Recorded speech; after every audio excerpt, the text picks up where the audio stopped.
അരവിന്ദ് കെജ്രിവാളിനെ കുടുക്കിയത് ഒറ്റയാളുടെ മൊഴിയെന്ന Aam Aadmi party. അറുബിന്ദോ pharma ഉടമയായ ശരത്ചന്ദ്ര റെഡ്ഡിയുടെ മൊഴിയുടെ അടിസ്ഥാനത്തിലാണ് അരവിന്ദ് കെജ്രിവാളിനെ അറസ്റ്റ് ചെയ്തത്. മദ്യനയ അഴിമതി കേസിൽ സാക്ഷിയായ ശരത്ചന്ദ്ര റെഡ്ഡി ആദ്യ 2 മൊഴികളിലും കെജ്രിവാളിന്റെ പേര് പറഞ്ഞിട്ടില്ല. എന്നാൽ പിന്നീട് പ്രതിയാക്കി ജയിലിൽ അടച്ചതിന് ശേഷം റെഡ്ഡി നിലപാട് മാറ്റി. കെജ്രിവാളിനെ കുടുക്കി. അറസ്റ്റിന് ശേഷം കെജ്രിവാളിനെ കുടുക്കുകയും തങ്ങൾക്ക് ബോണ്ടിലൂടെ കോടികൾ നൽകുകയും ചെയ്തപ്പോൾ സാക്ഷിയും പ്രതിയുമായ ശരത്ചന്ദ്ര റെഡ്ഡി മാപ്പുസാക്ഷിയായി. ൊപ്പം തന്നെയാണ് ഇലക്ട്രൽ ബോണ്ടിന്റെ വിവരങ്ങൾ പുറത്തുവന്നത്. ഇലക്ട്രൽ ബോണ്ടിന്റെ വിവരങ്ങൾ നാട്ടുകാർ അറിയരുത് എന്ന് വിചാരിച്ചാണ് അരവിന്ദ് കെജ്രിവാളിന്റെ അറസ്റ്റ് എന്നായിരുന്നു ഒരു കൂട്ടം രാഷ്ട്രീയ നിരീക്ഷകരുടെ വാദം. എന്നാൽ ശരത്ചന്ദ്ര റെഡ്ഡിയുടെ ഇലക്ട്രൽ ബോണ്ട് വിവരങ്ങൾ ഞെട്ടിക്കുന്ന കാര്യം. വലിയ കള്ളൻ ബോണ്ടോ കെജ്രിവാളോ?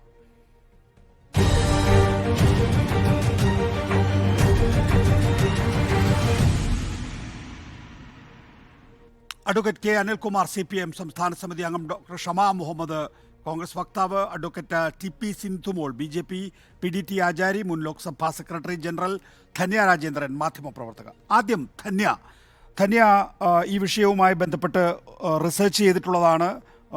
ഒരു ജേർണലിസ്റ്റ് കൂട്ടായ്മയുടെ ഒപ്പം പ്രവർത്തിച്ചിട്ടുള്ളതാണ്. നമ്മൾ ഈ ബോണ്ടുമായി ബന്ധപ്പെട്ട് ഇപ്പോൾ നിരവധി കാര്യങ്ങൾ പുറത്തു വരുന്നുണ്ട്. അതിനോടൊപ്പമാണ് ഈ ശരത്ചന്ദ്ര റെഡ്ഡിയുടെ കാര്യത്തിൽ ഇന്നിപ്പോൾ ആം ആദ്മി പാർട്ടി നിലപാട് പറയുന്നത്. അതിനകത്ത് അവരുടെ ഒരു മണി ട്രെയിൽ പ്രകാരം ശരത്ചന്ദ്ര റെഡ്ഡി അറസ്റ്റ് കഴിഞ്ഞതിന് ശേഷമാണ് BJPക്ക് ആദ്യത്തെ 5 കോടി നൽകുന്നത്. പിന്നീടുള്ള അദ്ദേഹം നൽകിയിട്ടുള്ള ബോണ്ടുകളെല്ലാം BJPയുടെ പേരിലായിരുന്നു. അതിൻ്റെ അടിസ്ഥാനത്തിൽ അദ്ദേഹത്തിൻ്റെ ബെയിലിനെ ഒപ്പോസ് ചെയ്തിട്ടില്ല എന്ന് മാത്രമല്ല, അദ്ദേഹത്തിന് പിന്നീട് മാപ്പുസാക്ഷിയാക്കുകയും ചെയ്തിരിക്കുന്നു എന്നുള്ളതാണ്. ഇതെന്താണ് തെളിയിക്കുന്നത് സന്ധ്യ? ക്ഷമിക്കണം, ധന്യ രാജേന്ദ്രൻ. അതായത് ഈ ഹോൾ ഡൽഹി സ്കാം എന്ന് പറയുന്നത് തന്നെ സൗത്ത് കാർട്ടിൽ അല്ലെങ്കിൽ സൗത്ത് ഗ്രൂപ്പ് എന്ന് പറയുന്ന കവിത, BRS ലീഡർ കവിത, പിന്നെ ഈ പറയുന്ന അരബിന്ദോ ഫാർമയുടെ ശരത് റെഡ്ഡി, ഇൻഡോ സ്പിരിറ്റ്സിന്റെ സമീർ, ഇവരെല്ലാവരും ചേർന്ന് റീറ്റെയിൽ സ്റ്റോർസ്, അതായത് ഡൽഹി ലിക്കർ പോളിസിയുടെ റീറ്റെയിൽ സ്റ്റോറുകളുടെ ലൈസൻസുകൾ എടുത്തു. അതിനുവേണ്ടി 100 കോടിയാണ് പ്രൊസീഡ്സ് ആയിട്ട്, ഈ ക്രൈമിന്റെ പ്രൊസീഡ്സ് ആയിട്ട് ഈ ചാർജ് ഷീറ്റിൽ പറയുന്നത്. 100 കോടി രൂപ ഇവർ വിജയ് നായർക്ക്, അതായത് ആം ആദ്മി പാർട്ടിയിലെ അരവിന്ദ് കെജ്രിവാളിനോട് ക്ലോസ് ആയിട്ടുള്ള വിജയ് നായർ കൈമാറിയെന്നും ആ പൈസ പിന്നീട് ഗോവ ഇലക്ഷനിൽ ഉപയോഗിച്ചു എന്നാണ് EDയുടെ ചാർജ് ഷീറ്റ് ഈ കേസിൽ. ഇതിൽ കേജ്രിവാളിനെ കുറിച്ച് പലരും സംസാരിക്കുന്നുണ്ട്, പക്ഷെ അതെല്ലാം ഹിയർസി ആയിട്ടുള്ള കാര്യങ്ങളാണ്. ഫസ്റ്റ് ചാർജ് ഷീറ്റിൽ ഇവിടെ എന്താ സംഭവിച്ചത്? ഈ ശരത് റെഡ്ഡി, ഇദ്ദേഹം അരബിന്ദോ ഫാർമ എന്ന് പറയുന്നത് ബില്യനയർ രാം പ്രസാദ് റെഡ്ഡിയുടെ കമ്പനിയാണ്. അദ്ദേഹത്തിന്റെ മകനാണ് ശരത് P റെഡ്ഡി. ഈ ശരത് P റെഡ്ഡിയെ നവംബർ 11 അറസ്റ്റ് ചെയ്യുന്നത് 2022. 4 ദിവസം കഴിഞ്ഞ് ഓൺ നവംബർ 15 5 crore റുപ്പിയാണ് അരബിന്ദോ ഫാർമ BJP കൊടുക്കുന്നത്. അതിനുശേഷം മെയ് 2023 ഈ ശരത് റെഡ്ഡി ഒരു ബെയിലിന് വേണ്ടി അപ്ലൈ ചെയ്യുകയാണ്. അതിന് സുഖമില്ല എന്ന് പറഞ്ഞ് ബെയിൽ അപ്ലൈ ചെയ്യുകയാണ്. ED ആ ബെയിൽ ഒബ്ജക്ട് ചെയ്യുന്നില്ല. അതായത് എല്ലാ ബെയിലുകളും ഒബ്ജക്ട് ചെയ്യുന്ന ED. ഫോർ എക്സാമ്പിൾ, തമിഴ്നാട്ടിലെ ഒരു മിനിസ്റ്റർ എത്രയോ മാസങ്ങളായി EDയുടെ കസ്റ്റഡിയിലാണ്. ED ഒരിക്കൽ പോലും ബെയിൽ ശരിക്കും ഒബ്ജക്ട് ചെയ്യാത്ത അവസരങ്ങൾ വളരെ കുറവാണ് ആക്ച്വലി. പക്ഷെ ഈ അവസരത്തിൽ ED ബെയിൽ ഒബ്ജക്ട് ചെയ്യുന്നില്ല. അദ്ദേഹത്തിന് മെയ് 2023 ബെയിൽ ലഭിക്കുന്നു. ജൂൺ 2023, അതായത് 1 മാസം കഴിഞ്ഞ് ഹി ടേൺസ് അപ്രൂവർ. ഒന്നാമത്തെ കാര്യം, ഈ PMLA-യിൽ ചില ലോയേഴ്സ് പറയുന്നത് അപ്രൂവർ എന്നൊരു കോൺസെപ്റ്റ് തന്നെ ഇല്ല. പക്ഷെ എന്നാലും അയാളുടെ മൊഴി മാറ്റുകയാണ്. അയാളെ അപ്രൂവറായി തന്നെയാണ് ED പറയുന്നത്. അത് കഴിഞ്ഞ് നവംബർ 2023 3 ഡിഫറെന്റ് കമ്പനീസ്, ഒന്ന് അരബിന്ദോ ഫാർമ, മറ്റൊന്ന് APL ഹെൽത്ത് കെയർ, പിന്നെ UGR, ഈ 3 കമ്പനികൾ വെച്ച് 50 കോടി രൂപയാണ് BJPക്ക് നൽകിയിരിക്കുന്നത്. അതായത് ഇയാളുടെ അറസ്റ്റിന് ശേഷം 55 കോടി രൂപയാണ്. ഞങ്ങൾ ട്രേസ് ചെയ്ത് 55 കോടിയാണ്. മറ്റുള്ളവർ 59 crores എന്ന് പറയുന്നുണ്ട്.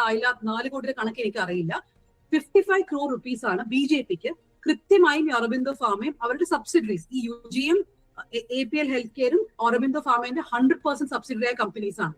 അപ്പൊ ഇതിൽ വിചിത്രമായ ഒരു കാര്യം, 100 കോടി പ്രൊസീഡ്സ് ഉള്ള ഒരു ക്രൈമിൽ ആ ക്രൈമിന്റെ പ്രൊസീഡ്സ് ഫുൾ ക്യാഷ് ആയിട്ട് ഗോവ ഇലക്ഷനിൽ അവർ ചെലവഴിച്ചു എന്നാണ് ED പറയുന്നത്. പക്ഷെ അതേ കമ്പനി 55 കോടി BJP കൊടുത്തപ്പോ അത് വാങ്ങാൻ BJPക്ക് ഒരു പ്രശ്നം ഉണ്ടായില്ല. ഈ ബോണ്ട് അനോണിമസ് ആണെന്ന് പറയുമെങ്കിലും ബോണ്ട് എങ്ങനെയാണ് ആൾക്കാർ വാങ്ങുന്നത്? ഇപ്പൊ എനിക്ക് 1 കോടി രൂപയുടെ ബോണ്ട് കൊടുക്കണം BJPക്ക് എന്നുണ്ടെങ്കിൽ ഞാൻ SBIയിൽ പോകുന്നു, 1 കോടി രൂപയുടെ ബോണ്ട് വാങ്ങുന്നു. ഇത് ഫിസിക്കലി ഞാൻ BJP ഓഫീസിൽ കൊണ്ടുപോയി കൊടുക്കണം. ഇതാണ് ഈ ബോണ്ട് എന്ന് പറയുന്നത്, അല്ലെങ്കിൽ ഞാനൊരു തേർഡ് പേഴ്സൺ വഴി ഇത് BJP ഓഫീസിൽ എത്തിക്കണം. ഇത് 1-2 കോടിയൊന്നുമല്ല, 50 കോടിയാണ് കൊടുത്തിരിക്കുന്നത്. അപ്പൊ BJP ചോദിച്ചില്ലേ ഈ പൈസ എവിടുന്നാണ് വന്നത്? നമ്മുടെ ED ഇൻവെസ്റ്റിഗേറ്റ് ചെയ്യുന്ന ഒരു കേസിലെ ഒരു അക്യൂസ് നമ്പർ 7 കമ്പനിയിൽ നിന്ന് പൈസയാണെന്ന് BJPക്ക് അപ്പൊ അറിയണ്ടായിരുന്നില്ലേ? അതുകൊണ്ട് കൃത്യമായിട്ടും ഇത് BJP ആൻസർ ചെയ്തൊരു കാര്യം തന്നെയാണ്. എന്തുകൊണ്ട് അക്യൂസ് നമ്പർ 7 കമ്പനിയിൽ നിന്നും അവർക്ക് 55 കോടി കിട്ടി? ധന്യ, അപ്പോ നോക്കൂ, ഇപ്പോ മനീഷ് സിസോദിയ, അരവിന്ദ് കെജ്രിവാൾ, സഞ്ജയ് സിംഗ് തുടങ്ങിയവർ ജയിലിലാവുകയും EDയും ഇപ്പോൾ CBIയും കേസ് രജിസ്റ്റർ ചെയ്യുകയും മുന്നോട്ട് പോവുകയും ചെയ്യുന്നു. അക്കാര്യത്തിൽ ഇപ്പോൾ ആം ആദ്മി പാർട്ടി പറയുന്നത് പ്രൊസീഡ്സ് ഓഫ് ക്രൈം ഒരു നേതാവിൽ നിന്നും കണ്ടെടുക്കാൻ കഴിഞ്ഞിട്ടില്ല എന്നുള്ളതാണ്. ആ കേസിൻ്റെ വിചാരണ നടക്കട്ടെ. അന്തിമമായി അതിനകത്ത് ആരെങ്കിലും ഈ പറയുന്ന 100 കോടി രൂപ വാങ്ങിയിട്ടുണ്ട് എങ്കിൽ അത് കുറ്റകരം തന്നെയാണ്. പക്ഷെ അത് തെളിയിച്ചിട്ടില്ലല്ലോ. ഇപ്പോഴും അത് കേസിൻ്റെ പ്രാരംഭഘട്ടത്തിൽ മാത്രമാണുള്ളത്. അതേസമയം തന്നെ ഈ കുറ്റം ചെയ്തു എന്ന് കൃത്യമായി കേന്ദ്ര സർക്കാരിന് ബോധ്യമായിട്ടുള്ള ആള് ശരത്ചന്ദ്ര റെഡ്ഡിയിൽ നിന്ന് 55 കോടി രൂപ BJP ബോണ്ടിലൂടെ വാങ്ങിയിരിക്കുന്നു എന്നുള്ളത് അതിനെ എന്ന് വെച്ചാൽ എന്താണോ ആം ആദ്മി പാർട്ടി ചെയ്തു എന്നുള്ള ആക്ഷേപമുള്ളത്, അതേ കാര്യം തന്നെ ഈ ക്രൈമിൻ്റെ നടപടിക്രമങ്ങൾ പൂർത്തിയാകുന്നതിന് മുമ്പ് തന്നെ യഥാർത്ഥത്തിൽ BJP ചെയ്തിരിക്കുന്നു എന്നാണ്. അതായത് ഈ ഒരാൾ ഒരു കേസിൽ അപ്രൂവർ ആയതിനു ശേഷമാണ് ഈ പൈസ BJP കൊടുക്കുന്നത്. അപ്പൊ നമ്മൾ അവിടെ സ്വാഭാവികമായി ചോദിക്കേണ്ട ചോദ്യം, എന്തുകൊണ്ടാണ് ഇയാളുടെ അരബിന്ദോ ഫാർമ 55 കോടി എന്തുകൊണ്ടാണ് BJP കൊടുക്കുന്നത്? ഇതിൽ നമ്മളൊരു ഡീൽ ഉണ്ടായിരുന്നു. അതായത് ഇയാളെ അപ്രൂവർ ആക്കിയാൽ ഒരു ഡീൽ ഉണ്ടായിരുന്നു, ഇത്ര പൈസ BJP കൊടുക്കുന്നു. നമ്മുടെ കാര്യം ആലോചിക്കേണ്ടതുണ്ട്. കഴിഞ്ഞ ഈ സുപ്രീം കോടതി വിധി വരുന്ന വരയ്ക്കും ബോണ്ടിന്റെ അനോണിമിറ്റി ബ്രേക്ക് ചെയ്യാൻ പാടില്ല എന്ന് വീണ്ടും വീണ്ടും കോടതിയിൽ പോയതാണ് യൂണിയൻ ഗവൺമെന്റ്. അതായത് ഇലക്ടോറൽ ബോണ്ടിന്റെ അനോണിമിറ്റി ബ്രേക്ക് ചെയ്യാൻ പാടില്ല, ആർക്കാണ് കൊടുക്കുന്ന ഡേറ്റ പുറത്തു വരാൻ പാടില്ല എന്ന് നിർബന്ധം പിടിച്ചത് BJP ആണ്, നിർബന്ധം പിടിച്ചത് യൂണിയൻ ഗവൺമെന്റ് ആണ്. ഇപ്പൊ ആ ഡേറ്റ പുറത്തു വന്നിരിക്കുന്നു. അവർക്ക് കൊടുത്ത അരബിന്ദോ ഫാർമയാണ് നമുക്ക് അറിയാം. അപ്പൊ എന്തുകൊണ്ട് BJP ഇത് പൊളിറ്റിക്കലി ഇതിനോട് റിപ്ലൈ ചെയ്യുന്നില്ല? ദയവായി തുടരുക. നോക്കൂ, ഇതിന് BJPയുടെ മറുപടി എന്താണ് അഡ്വക്കേറ്റ് TP സിന്ധുമോൾ?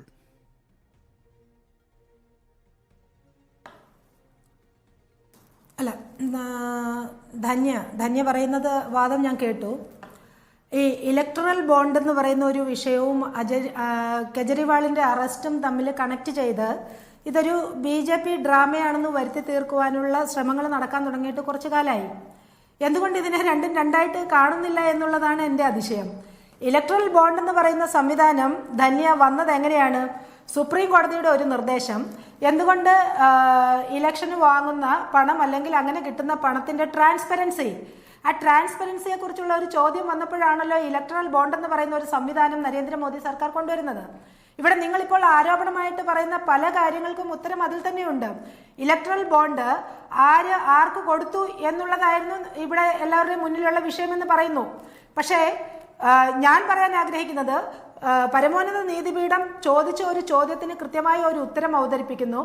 അതുവഴി കൃത്യമായിട്ട് ആരൊക്കെ ആരിൽ നിന്നൊക്കെ പണം വാങ്ങിയിട്ടുണ്ട് എന്ന് അറിയുവാൻ, ഏറ്റവും സുതാര്യമായി അറിയുവാനുള്ള മാർഗങ്ങൾ മുന്നിൽ വന്നിരിക്കുന്നു. ഇത് ഇല്ലീഗൽ ആണ് എന്ന് വരുത്തി തീർക്കാനുള്ള ഒരു ശ്രമത്തെ ഇവിടുത്തെ വിഷയം അഡ്വക്കേറ്റ് TP സിന്ധുമോൾ, ഇവിടുത്തെ വിഷയം എന്താണ്?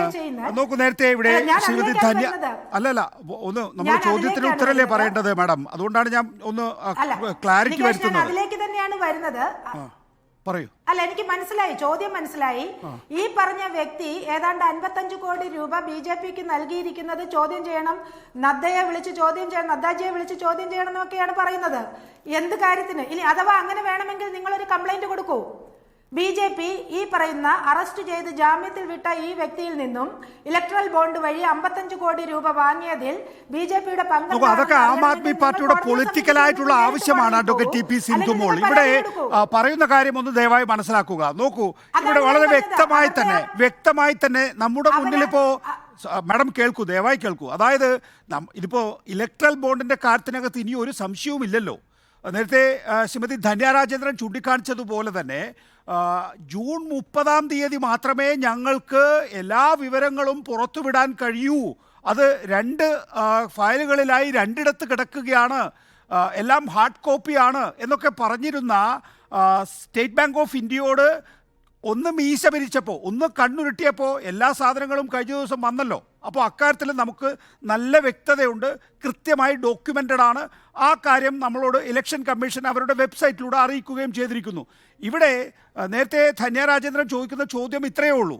ഒന്ന്, ഈ ശരത്ചന്ദ്ര റെഡ്ഡി BJPക്ക് 55 കോടി രൂപ നൽകിയിരിക്കുന്നു. ഈ 55 കോടി രൂപ നൽകിയത് എപ്പോഴാണ്? ഈ ശരത്ചന്ദ്ര റെഡ്ഡി ഈ കേസിൽ ഉൾപ്പെട്ടതിന് ശേഷമാണ്. കേസിൽ ഉൾപ്പെട്ട ശരത്ചന്ദ്ര റെഡ്ഡി അരവിന്ദ് കെജ്രിവാളിന് എതിരെ മൊഴി നൽകുന്നില്ല എന്ന് കണ്ടപ്പോൾ അദ്ദേഹത്തെ പ്രതിയാക്കി ജയിലിലിടുന്നു. അയാളെ അറസ്റ്റ് ചെയ്തതിന് ശേഷമാണ് അയാൾ ആദ്യത്തെ 5 കോടി അയക്കുന്നത്. പിന്നീട് ബാക്കിയുള്ള പണവും അയാൾ BJPക്ക് നൽകുന്നു. അതിനുശേഷം അരവിന്ദ് കെജ്രിവാളിന് എതിരായി അയാൾ മൊഴി പറഞ്ഞു എന്ന് ഉറപ്പുവരുത്തിയതിന് ശേഷം, അരവിന്ദ് കെജ്രിവാളിന് എതിരായി മൊഴി നൽകിയതിന് ശേഷം മാത്രമല്ല, BJPക്ക് ബോണ്ട് മുഖേന പണം നൽകിയതിന് ശേഷം അയാളുടെ ജാമ്യാപേക്ഷയെ ED എതിർക്കുന്നില്ല എന്നുള്ളതാണ് ഇതിലെ ഒരു നാടകീയത. രണ്ടാമത്തെ കാര്യം ഞാനൊന്ന് പറയുന്നത് ദയവായി കേൾക്കുക ശ്രീമതി സിന്ധു പോൾ. നമുക്ക് ചർച്ച നീണ്ടു പോകാതിരിക്കാൻ വേണ്ടിയിട്ടാണ് ചോദിക്കുന്നത്. നോക്കൂ, ഈ EDയുടെ കേസ് എന്താണ്? 100 കോടി രൂപ ഗോവ ഇലക്ഷന് വേണ്ടി സമാഹരിക്കാൻ വേണ്ടിയിട്ടാണ് ദില്ലി സർക്കാർ അവരുടെ മദ്യനയം മാറ്റിയത് എന്നാണ്. ഈ സൗത്ത് ഗ്രൂപ്പ് ഈ 100 കോടി രൂപ ആ നിലയിൽ ഇവർക്ക് ഈ കോഴയായി കൊടുത്തു എന്നും പറയുന്നു.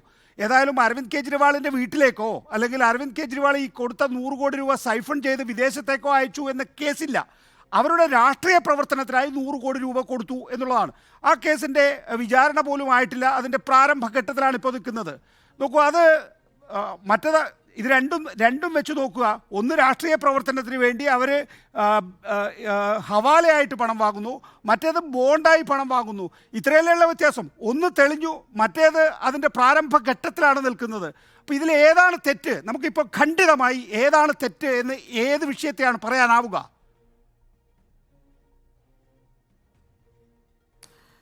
ശ്രീ നികേഷ്, ഇവിടെ നിന്ന് കുറച്ച് പുറകോട്ട് പോകണം. അതായത് ഈ പറയുന്ന വ്യക്തിയും ഈ പറയുന്ന ഇലക്ട്രൽ ബോണ്ടും ഒക്കെ വരുന്നതിന് മുമ്പ് ഏതാണ്ട് 1 വർഷം 3 മാസമായി ജയിലിൻ്റെ ഉള്ളിൽ കഴിയുന്ന മനീഷ് സിസോദിയ എന്ന് പറയുന്ന ആം ആദ്മിയുടെ ഏറ്റവും വലിയ മുഖം, ഏറ്റവും പ്രധാനപ്പെട്ട മുഖം നമ്മൾ മറന്നിട്ടില്ലല്ലോ. ആ സിസോദിയ ആയിരുന്നു എക്സൈസ് വകുപ്പ് ഉൾപ്പെടെ 10-18 വകുപ്പുകൾ കൈകാര്യം ചെയ്തിരുന്നത് ആം ആദ്മിയിൽ, വിദ്യാഭ്യാസ വകുപ്പ് ഉൾപ്പെടെ. ആ സിസോദിയ അകത്തേക്ക് പോകുന്നു, പുറത്തിറങ്ങാൻ സാധിച്ചിട്ടില്ല. ആ സിസോദിയയിൽ നിന്ന് തുടങ്ങുന്നതാണ്, അവിടെ നിന്ന് തുടങ്ങുന്നതാണ് ഈ സ്കാം. ഇതൊരു വലിയ സ്കാമാണ്. ഇവിടെ കവിത, തെലങ്കാന മുഖ്യമന്ത്രിയുടെ മകള് കവിത എങ്ങനെയാണ് അകത്തേക്ക് പോയിരിക്കുന്നത്?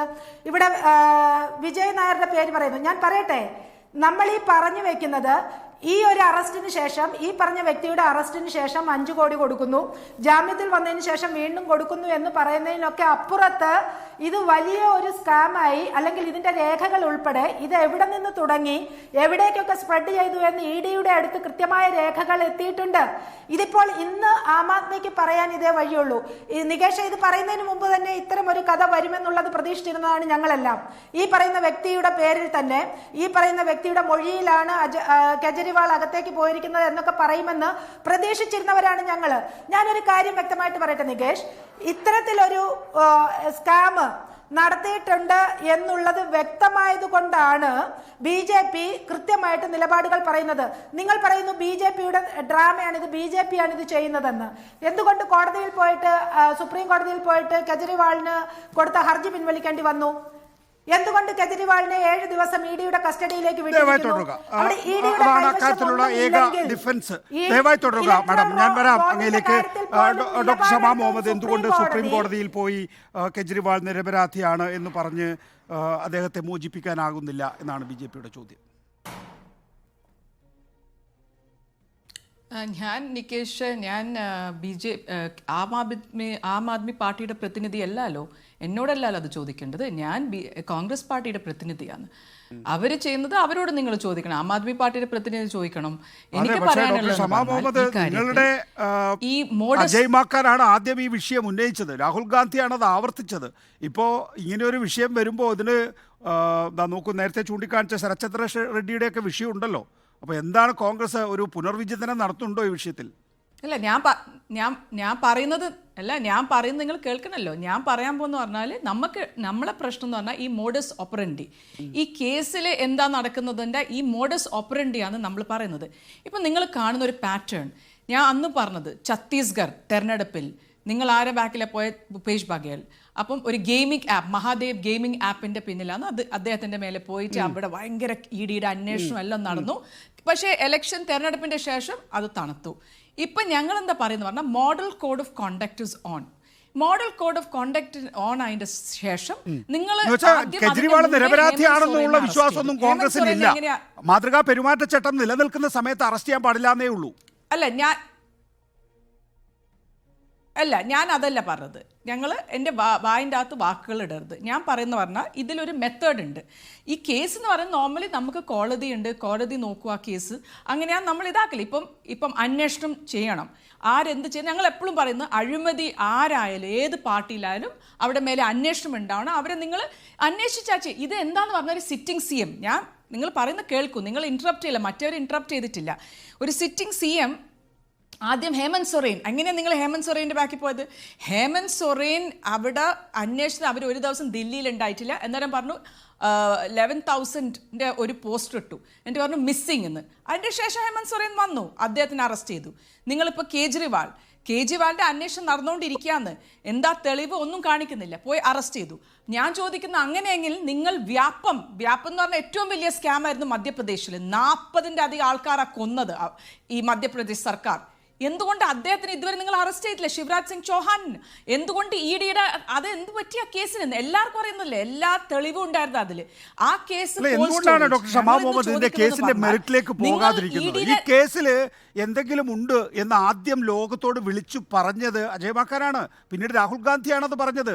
നമുക്ക് ഇപ്പോൾ അതിന്റെ മെറിറ്റ് പുറത്തു വരുമ്പോൾ നിങ്ങൾ അതിലേക്ക് കയറുന്നില്ല, നിങ്ങൾ വ്യാപത്തിലേക്ക് പോവാണ്.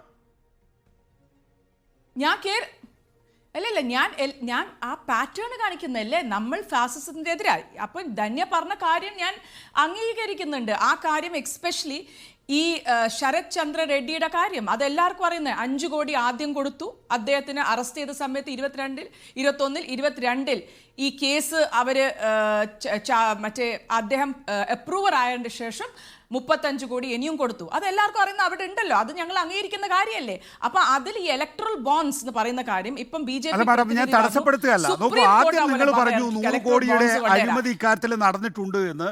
ഇപ്പോ നിങ്ങൾക്ക് എന്താണ് നിലപാട്? അഴിമതി നടന്നിട്ടുണ്ടോ? ഇപ്പോ ആതിഷി പറയുന്നത് എന്താണ്? പ്രൊസീഡ്സ് ഓഫ് ക്രൈം ഒരു നേതാവിൽ നിന്നും റിക്കവർ ചെയ്യാൻ കഴിഞ്ഞിട്ടില്ല. ഒറ്റയാളുടെ മൊഴിയിലാണ് അരവിന്ദ് കെജ്രിവാളിൻ്റെ അറസ്റ്റ്. 2022 നവംബർ 9 ചോദ്യം ചെയ്യൽ. അന്ന് പറഞ്ഞത് അരവിന്ദ് കെജ്രിവാളിനെ കണ്ടിട്ടില്ല, സംസാരിച്ചിട്ടില്ല എന്നാണ്. തുടർന്ന് ഇയാളെ പ്രതിയാക്കി അറസ്റ്റ് ചെയ്ത് കുറേ മാസങ്ങൾ ജയിലിൽ ഇട്ടതിന് ശേഷം അയാൾ സ്റ്റേറ്റ്മെൻറ്റ് മാറ്റി. കെജ്രിവാളുമായിട്ട് സംസാരിച്ചതിന് ശേഷമാണ് ഞാൻ ഈ ഡീലിൽ ഏർപ്പെട്ടത് എന്ന് പറഞ്ഞു. അതിനുശേഷമാണ് ഇപ്പോൾ കെജ്രിവാളിനെ അറസ്റ്റ് ചെയ്തിരിക്കുന്നത്. ഇപ്പം നിങ്ങൾ ആദ്യം പറഞ്ഞതാണോ ഇപ്പോൾ പറയുന്നതാണോ ഇപ്പോൾ ഈ ആതിഷി അടക്കമുള്ളവർ തരുന്ന നറേറ്റീവാണോ? ഏതാണ് ശരി?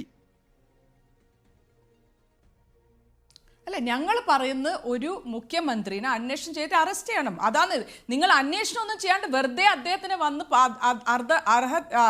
ഈ രാത്രി പെട്ടെന്ന് വന്ന് നിങ്ങൾ അറസ്റ്റ് ചെയ്യുന്ന അതാണ് പോയിന്റ്. ഇപ്പം ഞാൻ നിങ്ങൾക്കൊരു തിരിച്ചു ചോദ്യം ചോദിക്കട്ടെ. നിങ്ങളോട് എന്നോട് ഈ ചോദ്യം ചോദിച്ചു. BJPയുടെ പ്രതിനിധി ഇവിടെ ഇരിക്കുന്നുണ്ട്. കഴിഞ്ഞ ജൂണിൽ എന്താണ് മധ്യപ്രദേശിൽ പോയിട്ട് ഞങ്ങൾ നരേന്ദ്രമോദി പറഞ്ഞ ഏറ്റവും അഴിമതിയുള്ള ഒരു വ്യക്തിയാണ്, ഒരു നേതാവാണ് അജിത് പവാർ. 70,000 കോടിയിലെ ഇറിഗേഷൻ പ്രോജക്റ്റിൽ ഇൻവോൾവ്. അദ്ദേഹത്തിന് മുമ്പ് എന്തായിരുന്നു ഇഡിയുടെ അന്വേഷണം നടന്നുകൊണ്ടിരിക്കുക. കിരീത് സൊമയാണ് ഈ ഫുൾ ചാർജ് ഷീറ്റ് എന്താ വേണ്ടതെന്ന് പറഞ്ഞിട്ട് പോലീസിന് കൊടുത്തത്.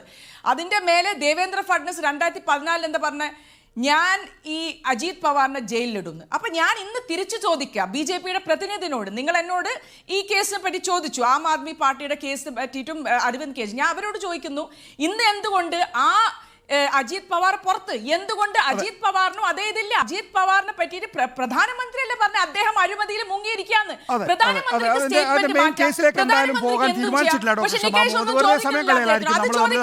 ഞാൻ അങ്ങയിലേക്ക് വരാം. നോക്കൂ, നിലപാട് ക്ലിയർ ആണ് ഡോക്ടർ ഷമാ മുഹമ്മദ്.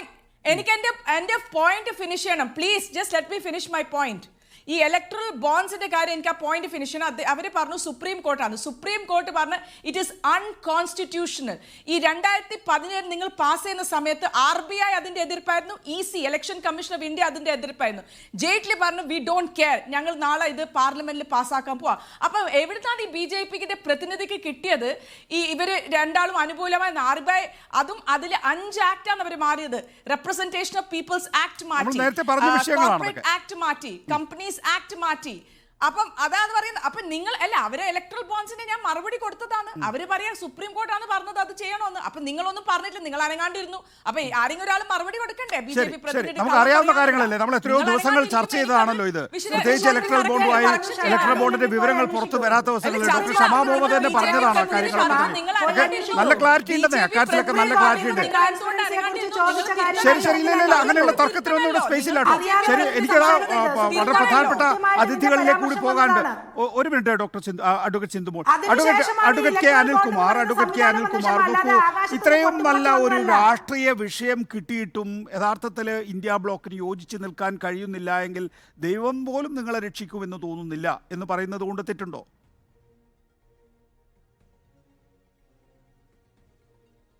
ഒന്ന്, CPIM ഇക്കാര്യത്തിൽ ഈ എല്ലാ പാർട്ടികളിൽ നിന്നും വ്യത്യസ്തമാണ്. ഫ്രം ഡേ വൺ ദില്ലിയിൽ ആം ആദ്മി പാർട്ടിയെ കൊടുക്കാൻ വേണ്ടി നരേന്ദ്രമോദി നടത്തുന്ന വേട്ടയാണിത് എന്ന ആദ്യ നിലപാട് സ്വീകരിച്ചൊരു പാർട്ടിയാണ് CPM. അന്ന് മുതൽ ഇന്ന് വരെ ആം ആദ്മി പാർട്ടിക്കെതിരായി നടക്കുന്ന കടന്നാക്രമണത്തെ CPIM എതിർത്തിട്ടുണ്ട്. ഞാനിപ്പോൾ നിങ്ങളുടെ PCR ഒരു മെസ്സേജ് അയച്ചിട്ടുണ്ട്. കോൺഗ്രസ് പാർട്ടി 3/6/2022 ഡൽഹിയിലെ പോലീസിന് നൽകിയൊരു പരാതിയാണ്. ആ പരാതിയിൽ അരവിന്ദ് കെജ്രിവാളിൻ്റെ പേര് കൂട്ടിച്ചേർത്തിരിക്കുന്നു. ഇന്ന് അരവിന്ദ് കെജ്രിവാൾ ജയിലിൽ കിടക്കുന്നെങ്കിൽ അതിൻ്റെ ഒന്നാമത്തെ ഉത്തരവാദി കോൺഗ്രസ്സാണ്. അരവിന്ദ് കെജ്രിവാളിനെ ജയിലിലേക്ക് വഴി കാണിച്ചതിൽ കോൺഗ്രസ്സിന് പങ്കുണ്ട്, രാഹുൽ ഗാന്ധിക്ക് പങ്കുണ്ട്. ആം ആദ്മി പാർട്ടിയെ മാത്രമല്ല, കേരളത്തിൽ യാതൊരു ബന്ധവുമില്ലാത്ത കേസുകളിൽ CPMനെ കടന്നാക്രമിക്കുന്നതിൽ ഒരു മടിയും ഒരു മര്യാദയും ഇന്നും കോൺഗ്രസ്സുകാർ കാണിക്കുന്നില്ല. അതുകൊണ്ട് തന്നെ ഇന്ത്യ ബ്ലോക്ക് നരേന്ദ്രമോദിക്കെതിരായി നടക്കുന്ന പൊതു പോരാട്ടത്തിൻ്റെ ഒരു അരങ്ങിൽ നിന്നുകൊണ്ട് നമുക്ക് ഈ വിഷയങ്ങളെ കാണുന്നതിന് പരിമിതിയുണ്ട്. പ്രധാനപ്പെട്ട പ്രശ്നം എന്താണ്? കോൺഗ്രസ് പാർട്ടി എടുക്കുന്ന ഇരട്ടത്താപ്പാണ് പ്രശ്നം. നമ്മുടെ നാട്ടിലൊരു കഥ കേട്ടിട്ടുണ്ട്. അർദ്ധരാത്രിയിൽ സൂര്യൻ ഉദിച്ചാൽ പല പകൽമാന്യന്മാരും ചെയ്യുന്ന കാര്യങ്ങൾ എന്താണ് എന്ന് പാതിരാത്രിയിൽ സൂര്യൻ ഉദിക്കുമ്പോഴാണ് നാട്ടുകാർ അറിയുക. തെരഞ്ഞെടുപ്പ് ബോണ്ട് കേസ് വന്നപ്പോൾ അർദ്ധരാത്രിയിൽ സൂര്യൻ ഉദിച്ച അനുഭവമാണ് ഇന്ത്യ രാജ്യത്തുണ്ടായത്. അതിൽ നഗ്നരാക്കപ്പെട്ടതിൽ കോൺഗ്രസും BJPയും ഉണ്ട്. മറ്റു പല പാർട്ടികളും സുപ്രീം കോടതിയുടെ 2019 ഉത്തരവ് പ്രകാരം സ്വമേധയാ തങ്ങൾ ആരിൽ നിന്നൊക്കെ പണം വാങ്ങിച്ചു, ഇലക്ട്രൽ ബോണ്ട് വാങ്ങിച്ചു എന്ന് വെളിപ്പെടുത്തി. പക്ഷേ SBI അന്തിമഘട്ടത്തിൽ വെളിപ്പെടുത്തുന്നത് വരെ കോൺഗ്രസും BJPയും തങ്ങൾ ആരിൽ നിന്നൊക്കെ പണം വാങ്ങിയെന്ന് വെളിപ്പെടുത്താൻ തയ്യാറായില്ല. അതുകൊണ്ട് തന്നെ കോൺഗ്രസിനും BJPക്കും ഇലക്ട്രൽ ബോണ്ടുമായി ബന്ധപ്പെട്ട് പങ്ക് കച്ചവടമുണ്ട് എന്ന് തന്നെയാണ് CPMന്റെ അഭിപ്രായം.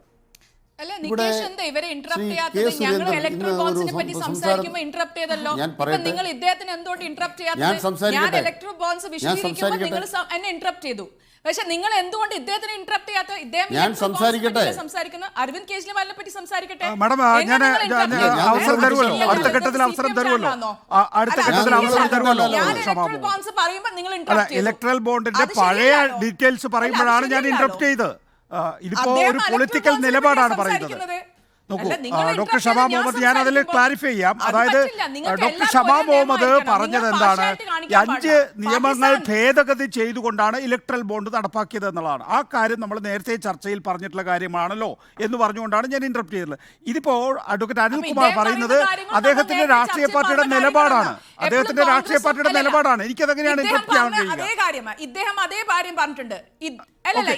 ഞാൻ വരാം, അതിന് മറുപടി പറഞ്ഞോളൂ. അതിന് മറുപടി പറയാനുള്ള അവസരം ഞാൻ തരുമല്ലോ. ഞങ്ങൾ ഇലക്ട്രൽ ബോൺസ് എടുത്തില്ല, BJPയും കോൺഗ്രസ് പാർട്ടിയാണ് ഇലക്ട്രൽ ബോൺസ് എടുത്തത്. അപ്പൊ ഇദ്ദേഹം അതേ കാര്യം റിപ്പീറ്റ് ചെയ്യുന്നത്. ഞാൻ ഉണ്ടായിരുന്നു ആ ചർച്ചയിൽ, നികേഷ് സമയത്ത് ഇദ്ദേഹം അതേ കാര്യം പറഞ്ഞു. അല്ല, അദ്ദേഹം പറയുന്നത്, അഡ്വക്കേറ്റ് അനിൽകുമാർ പറയുന്നത് ഇലക്ട്രൽ ബോണ്ട് വാങ്ങിയ കാര്യം മറ്റ് രാഷ്ട്രീയ പാർട്ടികൾ നിലപാട് വ്യക്തമാക്കിയപ്പോൾ കോൺഗ്രസും BJPയുമാണ് നിലപാട് വ്യക്തമാക്കാതിരുന്നത് എന്നാണ്. അത് പുതിയ ഡീറ്റെയിൽ അല്ലേ? പറയുള്ളൂ. അല്ലല്ല, അല്ലല്ല, അന്ന് നമ്മൾ ചർച്ച ചെയ്ത വിഷയമല്ലത്. ഞങ്ങൾ ഇന്ന് പറഞ്ഞല്ലോ, ഞങ്ങൾ ഇന്ന് പറഞ്ഞു സുപ്രീം കോർട്ട് മോണിറ്റേർഡ് പ്രോബ് വേണം. അതെ, അത് വളരെ നല്ല പോയിന്റാണ്. ഞാൻ അടുത്ത ഘട്ടത്തിൽ വരാം. ആ നിലപാട് നേരത്തെ കൺസിസ്റ്റന്റ് ആയി കോൺഗ്രസ് ആണ് സ്വീകരിക്കുന്നത്. എനിക്ക് അക്കാര്യത്തില് നല്ല ബോധ്യമുണ്ട്. ഞാൻ അതിന്റെ വിശദാംശങ്ങളിലേക്ക് ഡോക്ടർ ഷമാ മുഹമ്മദിലേക്ക് എത്തിക്കോളാം. അഡ്വക്കേറ്റ് അനിൽകുമാർ, താങ്കളൊന്ന് പൂർത്തിയാക്കൂ പ്ലീസ്. അപ്പൊ ഇദ്ദേഹത്തിന് നിർത്തണം. അദ്ദേഹം അതേ അത് വരട്ടെ. ഞാൻ തീരുമാനിക്കാം. എന്റെ റോളും കൂടെ എടുക്കല്ലേ പ്ലീസ്. എനിക്ക് പണിയില്ലാതായി പോവും. നിങ്ങൾ അല്ലല്ല തീരുമാനിക്കലല്ല. You cannot be Pakistan. You are an anchor. പറയൂ അനിൽകുമാർ. ഞാനൊരു 25 മിനിറ്റ് ഉണ്ടായിരുന്ന ശേഷമാണ് എനിക്ക് അവസരം കിട്ടിയത്. മറ്റാര് സംസാരിച്ചപ്പോഴും ഞാൻ ഇടപെട്ടില്ല. ദയവായി കോൺഗ്രസ് പ്രതിനിധിയോട് പറയുന്നത് മറ്റാളുകൾ സംസാരിക്കുമ്പോൾ ഇടപെടരുത്. ഞങ്ങൾ രാഷ്ട്രീയമായിട്ടാണ് സംസാരിക്കുന്നത്. നിങ്ങൾക്ക് രാഷ്ട്രീയം പറയാം. അങ്ങനെ രാഷ്ട്രീയം പറയുമ്പോൾ എന്നോട് ബഹുമാനപ്പെട്ട നികേഷ് ചോദിച്ചത് ഇന്ത്യ മുന്നണിയുടെ ഐക്യത്തെക്കുറിച്ചാണ്. ഇന്ത്യ മുന്നണിയുടെ ഐക്യത്തിന് കോൺഗ്രസ് പാര വെച്ചതിൻ്റെ റെക്കോർഡ് ഞാൻ അയച്ചു കൊടുത്തിട്ടുണ്ട്. ഇനി ഇലക്ട്രൽ ബോണ്ടുമായി ബന്ധപ്പെട്ടാണെങ്കിൽ ഇന്ത്യ മുന്നണിയുടെ പൊതുധാരണയിലല്ല നിങ്ങൾ നിന്നത്. ഇന്ത്യ മുന്നണിയിലെ DMK സ്വയമായി വെളിപ്പെടുത്തി അവർക്ക് ആരൊക്കെ പണം തന്നു. നിങ്ങൾ വെളിപ്പെടുത്തിയോ? കോൺഗ്രസ് വെളിപ്പെടുത്തിയോ? 2019 സുപ്രീം കോടതി പറഞ്ഞിട്ടുണ്ട് ഓരോ പാർട്ടികളും വെളിപ്പെടുത്തണം. ബഹുമാനപ്പെട്ട ഷമാ മുഹമ്മദ് തന്നെ കഴിഞ്ഞ ദിവസം ഒരു ചർച്ച പറഞ്ഞത് എന്താണ്? ആരോ ഞങ്ങളുടെ AICC ഓഫീസിൽ കുറേ ബോണ്ട് ഏൽപ്പിച്ചിട്ട് പോയി. അതാരാണ് തന്നതെന്ന് വിവരം ഞങ്ങളുടെ പക്കലില്ല. ഇതാണോ കോൺഗ്രസിൻ്റെ സുതാര്യത? നിങ്ങൾക്ക് നരേന്ദ്രമോദിയെ വിട്ടിലാക്കാൻ പറ്റുമോ? നിങ്ങൾക്ക് നരേന്ദ്രമോദിയോട് ചോദിക്കാൻ പറ്റുമോ? റോബർട്ട് വധേര ആരാ നമുക്ക് പറയേണ്ടതില്ലല്ലോ. കഴിഞ്ഞ BJP സർക്കാർ ഏറ്റവും കൂടുതൽ പറഞ്ഞുകൊണ്ടിരുന്നൊരു പേരാണ് കുടുംബാധിപത്യത്തിൻ്റെ പേരിലുള്ള ഒരു അഴിമതിയുടെ കഥ. DLFുമായി ബന്ധപ്പെട്ട് 170 കോടി രൂപയുടെ ഇലക്ട്രൽ ബോണ്ടാണ് സ്വീകരിക്കപ്പെട്ടത്. ആ പണം ആർക്കാ കൊടുത്തത്? ആ പണം എവിടേക്ക് പോയി? ആ കേസിൻ്റെ നിലവാരം എന്തായി? സാന്തിയാഗോ മാർട്ടിനെതിരായി കേരളത്തിൽ കോൺഗ്രസ് അഴിമതി ആരോപണം ഉന്നയിച്ചു. സാന്തിയാഗോ മാർട്ടിനെതിരായി അഴിമതി ആരോപണം ഉന്നയിച്ച് കുറച്ചു കാലം കഴിയുമ്പോൾ 50 കോടി രൂപ കോൺഗ്രസിന് സാന്തിയാഗോ മാർട്ടിൻ തെരഞ്ഞെടുപ്പ് ബോണ്ട് നൽകുന്നു. നിങ്ങൾക്കെന്ത് സുതാര്യതയുള്ളത്? ഇവിടെ EDയെക്കുറിച്ച് പറഞ്ഞു. EDയുമായി ബന്ധപ്പെട്ട് 2019 മുതൽ 2023 വരെ ED നടത്തിയിട്ടുള്ള 17 റെയ്ഡുകൾ, ഇൻകം ടാക്സ് ഡിപ്പാർട്ട്മെന്റ് നടത്തിയിട്ടുള്ള 17 റെയ്ഡുകൾ, ആ റെയ്ഡുകളിൽ നിന്നും കിട്ടിയ പണം 4787 കോടി രൂപയുടെ ബോണ്ടാണ്.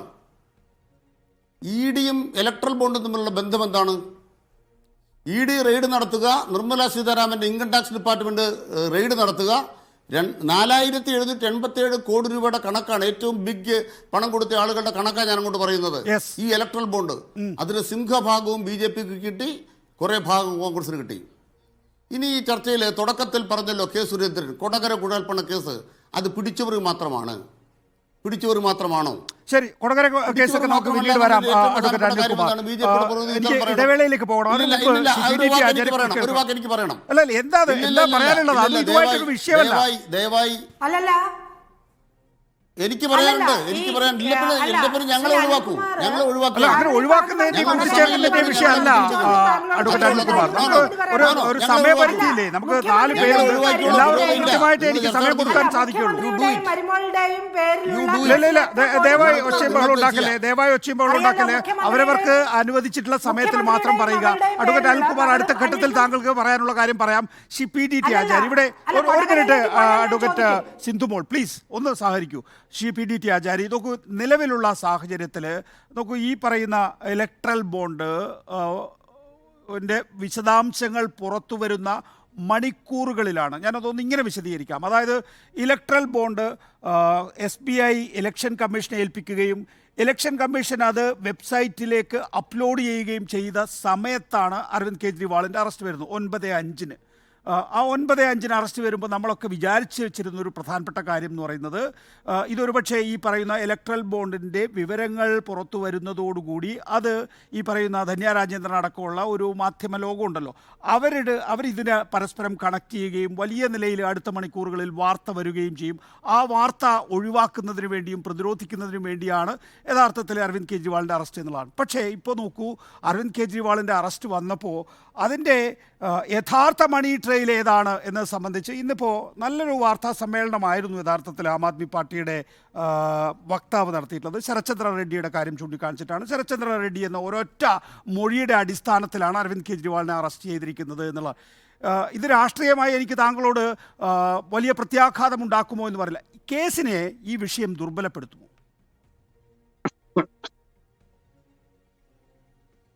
ഈ അരവിന്ദ് കെജ്രിവാളിന്റെ അറസ്റ്റ് സംബന്ധിക്കുന്ന ചർച്ചയാണല്ലോ, അതുമായിട്ട് ബന്ധപ്പെടുന്ന ഒരു ചർച്ചയാണല്ലോ നമ്മളിപ്പോൾ ഈ നടത്തുന്നത്. ഇപ്പം ഇവിടെ ഞാൻ ഈ ചർച്ചയിൽ പങ്കെടുത്ത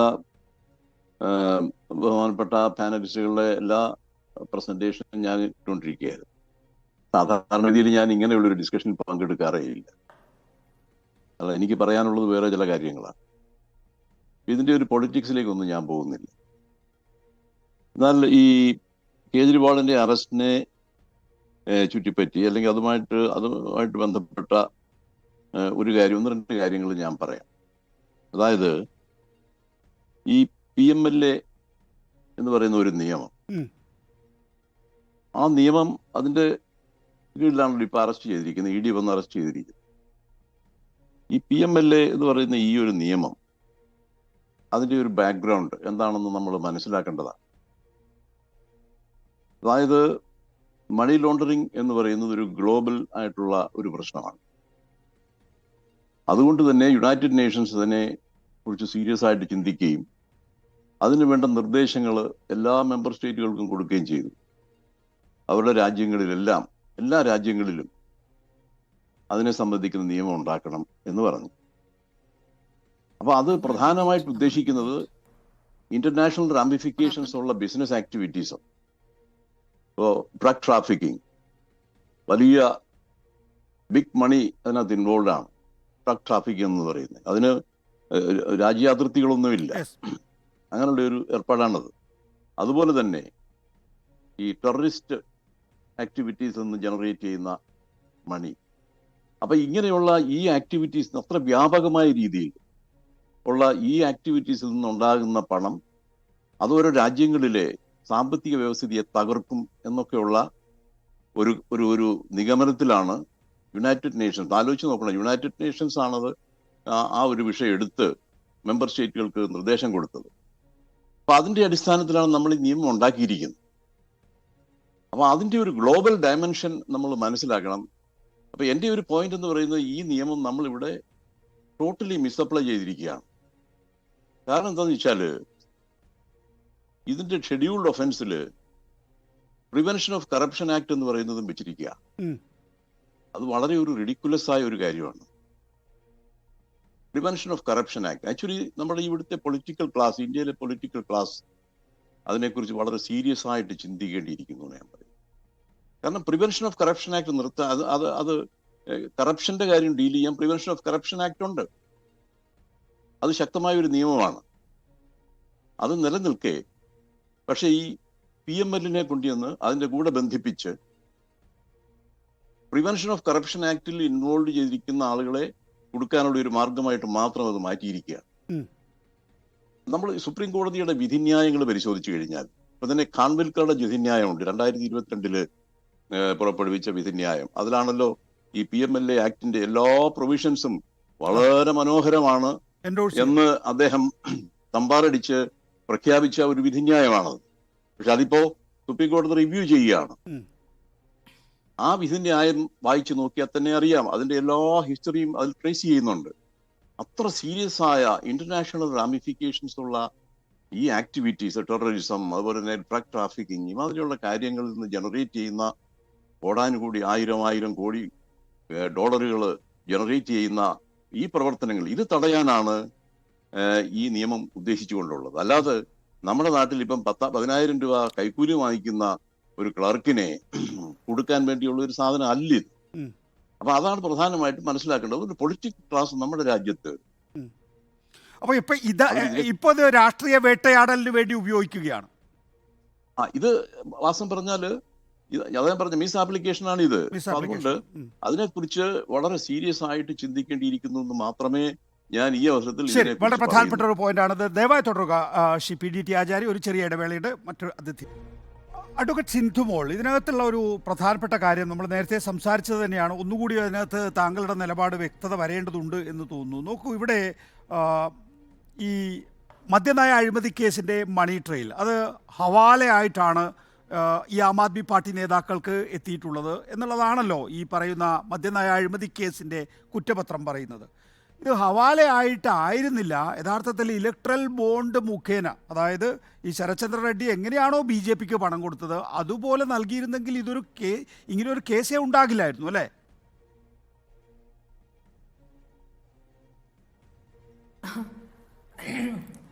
അതെങ്ങനെയാ നികേഷ് അത് അങ്ങനെ കണക്ട് ചെയ്യാൻ പറ്റുന്നത്? അല്ല, എനിക്കത് പറഞ്ഞു തരൂ. ഞാൻ പറയാം. ഇലക്ട്രൽ ബോണ്ടിന്റെ കണക്കുകൾ കൃത്യമായിട്ട് അല്ലല്ല, എനിക്കറിയാവുന്നത് ഞാൻ പറയാം. അല്ല, നികേഷിന്റെ ആ പുതിയ കണ്ടുപിടുത്തം എന്നെ അത്ഭുതപ്പെടുത്തി കളഞ്ഞു. അതുകൊണ്ടാണ് ഇലക്ട്രൽ ബോണ്ട് വഴി വരുന്ന ഓരോ പൈസയും കൃത്യമായിട്ട് ടാക്സ് അടയ്ക്കണം. ഇപ്പൊ കോൺഗ്രസിന്റെ പ്രശ്നം എന്തായിരുന്നു? അവര് ടാക്സ് അടച്ചിട്ടില്ല എന്നുള്ള ഒരു പ്രശ്നം വന്നിട്ടുണ്ടല്ലോ. ഇലക്ട്രൽ ബോണ്ട് വഴി വരുന്നതിന്റെ കൃത്യമായിട്ട് ടാക്സ് അടച്ച് ടാക്സ് പേ ആയി ആ രീതിയിൽ നിയമപരമായിട്ട് വന്നാൽ അതിലെന്താണ് തെറ്റുള്ളത്? ഇനിയിപ്പോ അരവിന്ദ് കെജ്രിവാള് ഈ പറഞ്ഞതുപോലെ ഇലക്ട്രൽ ബോണ്ട് വഴിയാണ് വാങ്ങിയതെന്ന് പറഞ്ഞു കഴിഞ്ഞാൽ അവിടെ നിയമപരമായിട്ട് മറ്റെന്തെങ്കിലും കാര്യമുണ്ടോ എന്ന് എനിക്കറിയില്ല. ഇവിടെ എന്താ പ്രശ്നം എന്ന് വെച്ചാൽ ശ്രീ ആചാര്യ പറഞ്ഞു വെച്ച ഒരു കാര്യം അതൊന്ന് ക്ലിയർ. ഇവിടെ ED ഇടപെടുന്നത് എന്താണ്, ഏതോ വേറെ ഒരു രീതിയിലാണെന്നുള്ള രീതിയിൽ അദ്ദേഹം പറഞ്ഞതായിട്ട് എനിക്ക് തോന്നുന്നു. EDയുടെ പ്രൈം ഒബ്ജക്റ്റീവ് എന്താണ് സാർ? ഞാൻ മനസ്സിലാക്കിയത് 3 തരത്തിലുള്ള കാര്യങ്ങളിൽ 3 തരത്തിലുള്ള ആക്ട് അതിൽ EDക്ക് ഇടപെടാൻ സാധിക്കും. ഒന്ന് നമ്മുടെ ഫെമ, മറ്റൊന്ന് PMLA ആക്ട്, മറ്റൊന്ന് ഫ്യൂഗിറ്റീവ് എക്കണോമിക് ഒഫൻസ് ആക്ട്, അതായത് എക്കണോമിക് ഒഫൻസ് ആക്ട്. ഈ 3ലും EDക്ക് സുവമോട്ടോ അന്വേഷണം നടത്താം. ഞാൻ മനസ്സിലാക്കിയിരിക്കുന്നതാണ്. ഇങ്ങനെയുള്ള കാര്യങ്ങളിൽ സുവമോട്ടോ EDക്ക് ഒരു അന്വേഷണം നടത്താം.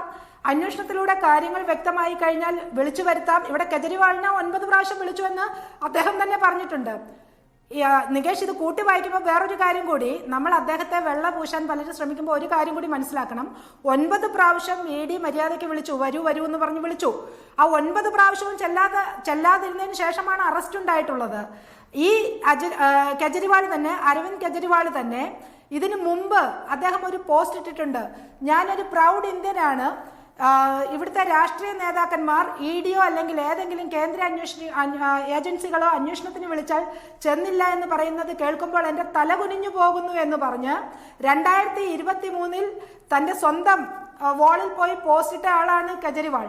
അദ്ദേഹമാണ് 9 പ്രാവശ്യം ED വിളിച്ചിട്ട് അങ്ങോട്ടേക്ക് തിരിഞ്ഞു നോക്കാതിരുന്നത്. അപ്പൊ എന്താ അത് സൂചിപ്പിക്കുന്നത്? ഇവിടെ EDക്ക് കൃത്യമായിട്ട് അന്വേഷണം നടത്തുവാനായിട്ട് സുവമോട്ടോ അന്വേഷണം നടത്താം. അവർക്ക് ഈ തരത്തിലുള്ള ഈ 3 ആക്ടുകളിൽ പെടുന്ന കുറ്റകൃത്യങ്ങൾ നടന്നിട്ടുണ്ടെങ്കിൽ അത് അന്വേഷിച്ച് കണ്ടെത്താനുള്ള റൈറ്റ് ഉണ്ട്. അതിനുശേഷമാണ് അറസ്റ്റും മറ്റു കാര്യങ്ങളും വരുന്നത്.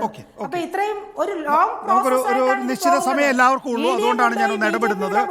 ധന്യ, നോക്കൂ, ഇത് രാജ്യം കണ്ട ഏറ്റവും വലിയ അഴിമതി എന്നാണല്ലോ ഇലക്ട്രൽ ബോണ്ടിനെ കുറിച്ച് കോൺഗ്രസ്, CPM അടക്കമുള്ള രാഷ്ട്രീയ പാർട്ടികളെല്ലാം തന്നെയും പറയുന്നത്. നോക്കൂ, CPM അതിൻ്റെ ആദ്യം മുതൽക്ക് തന്നെ ഇത് ഭരണഘടനാ വിരുദ്ധമാണെന്ന് പറയുന്നു. സുപ്രീം കോടതി അത് ഭരണഘടനാ വിരുദ്ധമാണെന്ന് തെളിയിക്കുകയും ചെയ്യുന്നു എന്നുള്ളതാണ്.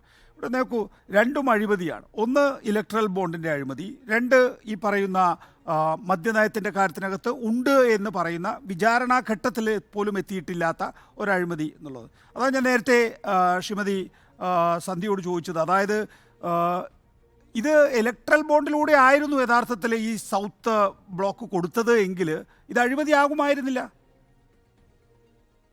അല്ല, 2 കാര്യം. ഒന്ന്, അരവിന്ദ് കെജ്രിവാൾ ആയാലും ഇനി സൗത്ത് ബ്ലോക്കിലെ വേറെ ഏത് മെമ്പേഴ്സ് ആയാലും അവർ ഈ ഇങ്ങനൊരു സ്കാം നടത്തിയിരുന്നത്, അതായത് ഡൽഹിയുടെ ലിക്കർ പോളിസി മാറ്റാനായിട്ട് പൈസ വാങ്ങിച്ചൊരു സ്കാം നടത്തിയെങ്കിൽ തീർച്ചയായിട്ടും അത് അന്വേഷിക്കപ്പെടേണ്ട സ്കാം തന്നെയാണ്.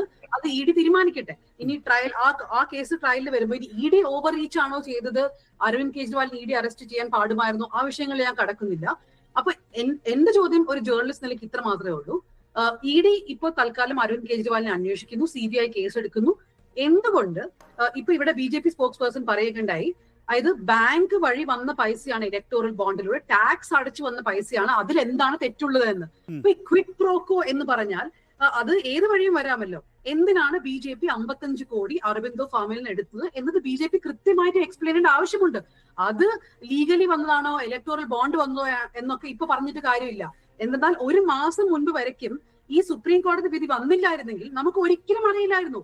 ഓറബിന്ദോ ഫാർമ 55 കോടി BJP നൽകിയെന്ന്. എന്നാൽ ഈ അരുൺ ജെയ്റ്റ്ലി എന്ന ഫൈനാൻസ് മിനിസ്റ്റർ ഈ ഇലക്ടോറൽ ബോണ്ട് ആദ്യത്തെ ഉത്തരത്തിൽ BJP സ്പോക്സ് പേഴ്സൺ പറഞ്ഞു ഇത് ട്രാൻസ്പെറൻസിക്ക് വേണ്ടി കൊണ്ടുവന്നതാണെന്നൊക്കെ. ഈ ഇലക്ടോറൽ ബോണ്ട് കൊണ്ടുവന്നതിന് ശേഷം ട്രാൻസ്പെറൻസി കംപ്ലീറ്റ്ലി നഷ്ടപ്പെട്ട നമുക്ക് എല്ലാവർക്കും അറിയുന്ന ഒരു കാര്യമാണ്. ഇപ്പൊ 1 മന്ത് വരെ ഈ ഒരാഴ്ച മുമ്പ് വരയ്ക്കും നമുക്ക് ആക്ച്വലി അറിയില്ലായിരുന്നു 55 കോടി ആർക്കാണ് ഓറബിന്ദോ ഫാർമ കൊടുത്തത്. ആദ്യത്തെ ലിസ്റ്റ് വന്നപ്പോൾ നമുക്ക് അറിയാം ആർക്കോ കൊടുത്തു എന്ന്. ഇപ്പോഴാണ് നമുക്ക് 21-ാം തീയതി നമുക്ക് മനസ്സിലായത് അത് BJP-ക്കാണെന്ന്. അപ്പൊ അത് BJP ആണെന്ന് മാത്രമല്ല ധന്യ, അത് അതിന്റെ ആദ്യഘട്ടത്തിൽ അരബിന്ദോ ഫാർമോ ആദ്യം കൊടുത്തിട്ടുള്ളത് BRS-നും TDP-ക്കുമായിരുന്നു. എന്ന് വെച്ചാൽ എങ്ങനെയാണോ ഹൈദരാബാദിൽ പ്രവർത്തിക്കേണ്ടത് അതിനാവശ്യമായിട്ടുള്ള പണമാണ് അവർ കൊടുത്തിട്ടുള്ളത്. പിന്നീട് ഇയാൾ കേസിൽപ്പെട്ടതിന് ശേഷം BJP-ക്ക് മാത്രമാണ് കൊടുത്തിട്ടുള്ളത്. അതെ, ഈ ഓറബിന്ദോ ഫാർമ ഒരു കോൺട്രവേഴ്ഷ്യൽ കമ്പനിയാണ്. അവർക്ക് പല ലൈസൻസുകളും അങ്ങനെയൊക്കെ പ്രശ്നമുള്ള ഒരു കമ്പനിയാണ്. അപ്പൊ എന്തിനാണ് BJP പൈസ വാങ്ങിച്ചത് ഓറബിന്ദോ ഫാർമയിൽ നിന്ന്? ഇപ്പൊ BJP കൃത്യമായിട്ട് അറിയാലോ അവർക്ക് ആരാണ് പൈസ കൊടുത്തതെന്ന്. ജനങ്ങൾക്കും മീഡിയക്കൊക്കെ അറിയുന്നത് ഇപ്പോഴാണെങ്കിലും ഇതിന് BJP-ക്ക് അറിയാമായിരുന്നല്ലോ. ഇപ്പൊ BJP ഉത്തരം നൽകിയേ പറ്റൂ. അത് ലീഗലായ പൈസയാണ്, അത് വന്നാൽ കുഴപ്പമില്ല, അത് ആർക്കും ചോദ്യം ചെയ്യാൻ പറ്റില്ല. That is not acceptable. If you are saying that ED is investigating Arvind Kejriwal, why can the BJP not answer this? അതാണ് ഞാൻ ചോദിക്കുന്നത്. വളരെ പ്രധാനപ്പെട്ട ചോദ്യമാണത്. ഇവിടെ ഡോക്ടർ ഷമാ മുഹമ്മദ് അപ്പോഴാണ് ഒരു അല്ല നികേഷ്, ഞാനൊരു കാര്യം കൂടി പറയട്ടെ. അങ്ങനെയാണെങ്കിൽ ഈ രാജ്യത്തെ എല്ലാ രാഷ്ട്രീയ പാർട്ടികളും തന്നെ BJP-യിൽ കൊണ്ടുപോയി ചാരാൻ ശ്രമിക്കുമ്പോൾ ഞാൻ പറയുന്നത് എല്ലാ രാഷ്ട്രീയ പാർട്ടികളും ഞങ്ങൾക്കൊരു ബുദ്ധിമുട്ടുമില്ല ഇതൊക്കെ എങ്ങനെ വന്നു ആര് തന്നു. അങ്ങനെയാണെങ്കിൽ നേരത്തെ ഡോക്ടർ ഷമാ മുഹമ്മദ് ആവശ്യപ്പെട്ടതുപോലെ തന്നെ ഇക്കാര്യത്തിൽ ഒരു SIT അന്വേഷണം നടത്തും. ബാക്കിയുള്ള രാഷ്ട്രീയ അവരൊറ്റ ആവശ്യമല്ലേ ഉന്നയിക്കുന്നുള്ളൂ മാഡം. സുപ്രീം കോടതിയുടെ നിരീക്ഷണത്തിൽ ഒരു SIT അന്വേഷണം. ഇതിനു മുമ്പ് അല്ല ഞാൻ പറഞ്ഞോട്ടെ, ഇലക്ട്രൽ ബോണ്ട് വരുന്നതിന് മുമ്പ് എവിടെ സുതാര്യത ഉണ്ടായിരുന്നു എന്നാണ് ശ്രീമതി ധന്യ പറയുന്നത്. ആര് വാങ്ങുന്നു, എവിടെ വാങ്ങുന്നു എന്ന് എങ്ങനെ സുതാര്യത ഉണ്ടായിരുന്നു? എങ്ങനെയാണ് ഇലക്ട്രൽ ബോണ്ട് സുതാര്യമാകുന്നത്? എങ്ങനെയാണ് ഇലക്ട്രൽ ബോണ്ട് സുതാര്യമാകുന്നത്? ഇലക്ട്രൽ ബോണ്ട് സുതാര്യമാണല്ലോ. അതെങ്ങനെയാണ്? ഇലക്ട്രൽ ബോണ്ട് സുതാര്യമാണല്ലോ. അതായത് കോൺഗ്രസിന് കൊടുക്കുന്ന പണം, BRS-ന് കൊടുക്കുന്ന പണം, ഈ പ്രതിപക്ഷ പാർട്ടികൾക്ക് കൊടുക്കുന്ന പണം നിങ്ങൾ ധനകാര്യ മന്ത്രാലയം മാത്രം അറിയുക എന്ന് പറയുന്നത് എങ്ങനെയാണ് സുതാര്യമാവുക? അല്ല ഞാൻ ചോദിച്ചത്, അല്ല എന്റെ ചോദ്യം ക്ലിയർ ആണ് ശ്രീ നികേഷ്. ഇലക്ട്രൽ ബോണ്ട് വന്നതിന് ശേഷമാണോ അതോ ഒരു നിയമവും യാതൊന്നും ഇല്ലാതിരുന്ന സമയത്താണോ ഈ ട്രാൻസ്പെറൻസി എന്ന് ശ്രീ ധന്യ പറഞ്ഞത്? എനിക്ക് മനസ്സിലാവുന്നില്ല. UPA ഗവൺമെന്റിന്റെ കാലഘട്ടത്തിൽ വളരെ ട്രാൻസ്പെറന്റ് ആയിരുന്നു. നേരത്തെ ഈ പറയുന്ന ഈ ഇലക്ഷൻ ഫണ്ടിന്റെ കാര്യത്തിനകത്ത് അഡ്വക്കേറ്റ് സിന്ധുമോൾ കേൾക്കൂ, നേരത്തെ ഈ ഇലക്ഷൻ ഫണ്ടിന്റെ കാര്യത്തിനകത്ത് ഒരു വ്യക്തതയില്ലായ്മ ഉണ്ടായിരുന്നു. പക്ഷെ അതിനകത്ത് നിങ്ങൾ ഈ ഇലക്ട്രൽ ബോണ്ട് കൊണ്ടുവന്നിട്ട് കൊള്ളയാക്കി മാറ്റിയത്. നേരത്തെ ഒരു ചെറിയ കളവായിരുന്നു നടന്നതെങ്കിൽ പിന്നീട് ഇലക്ട്രൽ ബോണ്ട് വന്നതിന് ശേഷം കൊള്ളയാണ് നടന്നതെന്നല്ലേ ഈ ഒരൊറ്റ കാര്യം കാണിക്കുന്നത്? ശരത്ചന്ദ്ര റെഡ്ഡി എന്ന് പറയുന്ന ഈ ഒരൊറ്റ ഇൻസിഡന്റ് കാണിക്കുന്നതല്ലേ? അതല്ല പറഞ്ഞ അതിന് മറുപടി ഞാൻ 2 തവണ അങ്ങയോട് ചോദിച്ചു, 2 തവണ അതിന് മറുപടി പറയുന്നില്ല. അതാണ് ഞാൻ പറഞ്ഞത്. BJP വളരെ കൃത്യമായിട്ട് BJP-ക്ക് ആരൊക്കെ പണം തന്നു, എങ്ങനെ പണം തന്നു എന്ന് കൃത്യമായിട്ട് BJP-ക്ക് അറിയാം. അത് ബോധിപ്പിക്കണം. ഞാൻ പറഞ്ഞല്ലോ, അങ്ങനെ ഒരു തർക്കമുണ്ടെങ്കിൽ നിങ്ങൾ കോടതിയെ സമീപിക്കൂ. എന്തിനാണ് കോടതിയെ സമീപിക്കേണ്ട കാര്യം? കോടതി വളരെ കോടതി ഭീഷണിച്ചോണ്ടല്ലേ ഈ വിവരങ്ങൾ നമുക്ക് കിട്ടിയത്. BJP-യെ ഹരാസ് ചെയ്യാൻ മാത്രം ഉപയോഗിക്കുന്ന വാക്കുകളായിരുന്നു. അല്ല, BJP-യെ ഹറാസ് ചെയ്യാൻ ഇത് ഉപയോഗിക്കും എന്നറിയുന്നത് കൊണ്ടല്ലേ ജൂൺ 30-ാം തീയതി വരെ സമയം വേണം എന്ന് ധനകാര്യ വകുപ്പ് SBI-യോട് പറഞ്ഞു. SBI സുപ്രീം കോടതിയിൽ ഇത്തിരി ഉളുപ്പും നാണമൊക്കെ വേണ്ടേ ഈ സ്റ്റേറ്റ് ബാങ്ക് ഓഫ് ഇന്ത്യ എന്ന സ്ഥാപനത്തിന്? ജൂൺ 30-ാം തീയതി വരെ സമയം ചോദിക്കുക. ഞങ്ങൾക്ക് ആ ഘട്ടത്തിൽ മാത്രമേ ഈ പറയുന്ന ഡോക്യുമെന്റുകൾ മുഴുവൻ ഹാജരാക്കാൻ കഴിയൂ എന്ന് പറയുക. സുപ്രീം കോടതി ഒന്ന് കണ്ണുരുട്ടുമ്പോൾ 2 ദിവസത്തിനുള്ളിൽ ഇത് മുഴുവൻ കൊണ്ടുകൊടുക്കുക. എന്താ ഇത്? നികേഷെ, വളരെ കൃത്യമായിട്ട് ഞാൻ പറയട്ടെ, ഒരു കോടതി പ്രോസസ്സിന്റെ ഉള്ളിൽ വളരെ കൃത്യമായിട്ട് അതിന് സഫീഷ്യന്റ് ആയിട്ട് സമയം ചോദിക്കുന്നത് ഒരു വലിയ ഇല്ലീഗാലിറ്റി ഒന്നുമല്ല. അങ്ങനെ വിചാരിക്കുന്നെങ്കിൽ അത് തെറ്റ്. ഇതല്ലല്ലോ, ഇത് അങ്ങനെയല്ലോ മാഡം. ഇത് നോക്കൂ, 7 ഘട്ടം തെരഞ്ഞെടുപ്പ് കഴിയുന്ന ഡേറ്റ് ആണ് ഈ പറയുന്ന ജൂൺ 30-ാം തീയതി എന്ന് പറയുന്നത്. പിന്നെ അത് തെരഞ്ഞെടുപ്പിൽ ബാധിക്കില്ലല്ലോ. ഇന്ന് നിങ്ങൾ ഏറ്റവും കൂടുതൽ പരിഭ്രമിച്ച് നിൽക്കുന്ന വിഷയം ഇലക്ട്രൽ ബോണ്ട് ആണല്ലോ. ഈ ഇലക്ട്രൽ ബോണ്ട് വിഷയം വരരുത് എന്നതിന്റെ അടിസ്ഥാനത്തിലാണ് സുപ്രീം കോടതി പോയി ജൂൺ 30 എന്ന് പറഞ്ഞ സമയം ചോദിച്ചത്. നികേഷ് അങ്ങനെ പറഞ്ഞു വെക്കാനായിട്ട് ശ്രമിക്കുകയും വേണ്ട. BJP-ക്ക് ഒരു തരി പോലും പരിഭ്രമമില്ല. ഇതിൽ അല്പം പോലും പരിഭ്രമമില്ല. ശരി, അത് 100% പറയാൻ ആഗ്രഹിക്കുന്നു. ശരി. അങ്ങനെ ഇല്ല, ഒരു പരിഭ്രമം ഇല്ലെങ്കിൽ ഇല്ല, കേജ്രിവാളിന്റെ പരിഭ്രമം ഇല്ലെങ്കിൽ ഇല്ല, അറസ്റ്റുമായിട്ട് അത്രേ ഉള്ളൂ. ബന്ധപ്പെട്ട് ഉണ്ടോ ഞങ്ങൾ ഇല്ലയോ എന്ന് മാത്രമേ ചോദിച്ചിട്ടുള്ളൂ. ഡോക്ടർ ഷമാ മുഹമ്മദ് പറഞ്ഞോളൂ, എന്താണ് ഈ SIT അന്വേഷണം കൊണ്ട് നേടാൻ പോകുന്നത്? എത്രയധികം SIT അന്വേഷണം പൂർത്തിയാക്കി കഴിഞ്ഞിരിക്കുന്നു. ഗുജറാത്ത് കലാപം അടക്കമുള്ള കാര്യങ്ങളിൽ കഴിഞ്ഞതല്ലേ? സുപ്രീം കോടതിയുടെയൊക്കെ നിരീക്ഷണം തന്നെയാണ് അതിനുമൊക്കെ ഉണ്ടായിരുന്നത്. സുപ്രീം കോടതി അല്ല, ഞങ്ങൾ അതുകൊണ്ട് ഞങ്ങൾ പറഞ്ഞു, നമുക്കൊന്നും ഒളിപ്പിക്കാനില്ല, ഞങ്ങൾ ക്ലിയർ ആണ്. ഞങ്ങളെ party supreme court monitored SIT probe ഉണ്ടാവണം. മറ്റേ CPM പ്രതിനിധിയോട് എനിക്കൊരു കാര്യം പറയാനുള്ളത്, ഞങ്ങൾ ഈ SIT പ്രോബിന് തയ്യാറാണ്. റൈറ്റ് ടു ഇൻഫർമേഷൻ ആക്ട് കൊണ്ടാകുന്നത് കോൺഗ്രസ് പാർട്ടിയെ, UPA സർക്കാരാണ്, CPM അല്ല. അതിൽ ഞങ്ങൾ ഈ ട്രാൻസ്പെറൻസിക്ക് വേണ്ടിയിട്ട് അത് കൊണ്ടാകുന്നത്. ഞങ്ങൾ ലാവ്ലിൻ കേസിലില്ല, ഗോൾഡ് സ്മഗ്ലിംഗ് കേസ് നമ്മളില്ല, പിന്നെ വീണ വിജയൻ IT കേസിൽ ഞങ്ങളില്ല. അപ്പം ഞങ്ങളെ പഠിപ്പിക്കേണ്ട എല്ലാ സമയത്തും നിങ്ങൾ ചൂണ്ടിക്കാണിക്കുക. ഞങ്ങൾ പറയാമെന്ന് ഈ എന്ത് പ്രോബ് വേണമെങ്കിൽ ഇലക്ട്രൽ ബോൺസിൽ ചെയ്യണം. പിന്നെ ഇപ്പം BJPയുടെ പ്രതിനിധി ഒരു കാര്യം പറഞ്ഞു, ഇതിലെന്താ തെറ്റെന്ന് ഞാൻ പറഞ്ഞുതരാം. നിങ്ങൾക്ക് എത്രയോ ഫണ്ട്, ഒരു കമ്പനിക്ക് എത്രയോ ഫണ്ട് കൊടുക്കാം, ഒരു ലിമിറ്റ് ഇല്ല, അൺലിമിറ്റഡ് ഫണ്ട് കൊടുക്കാൻ പറ്റും. പക്ഷെ ആരും അറിയരുത്, ജനങ്ങൾ അറിയരുത്, ഇന്ത്യയിലെ ജനങ്ങൾ അറിയരുത് ഏത് കമ്പനിയെ കൊടുത്തും. അതും നിങ്ങൾ FCRA മാറ്റിയിട്ട് പുറത്തുള്ള കമ്പനീസ് കൊടുക്കാം. ഇന്ന് ഞങ്ങൾ കണ്ടുപിടിച്ചെന്ന് പറഞ്ഞാൽ 543 കോടി പുറത്തുനിന്ന് വന്നിരിക്കുകയാണ് ഷെൽ കമ്പനീസ്, 16 ഷെൽ കമ്പനീസ്. അതിൽ 419 കോടി ആർക്കാ പോയത്? BJPക്ക്.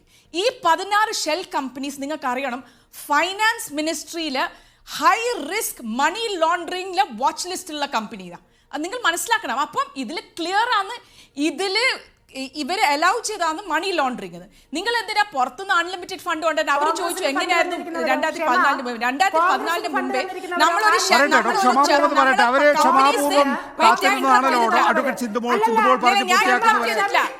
സ്വന്തം കണ്ണിലെ ഒരു മിനിറ്റ്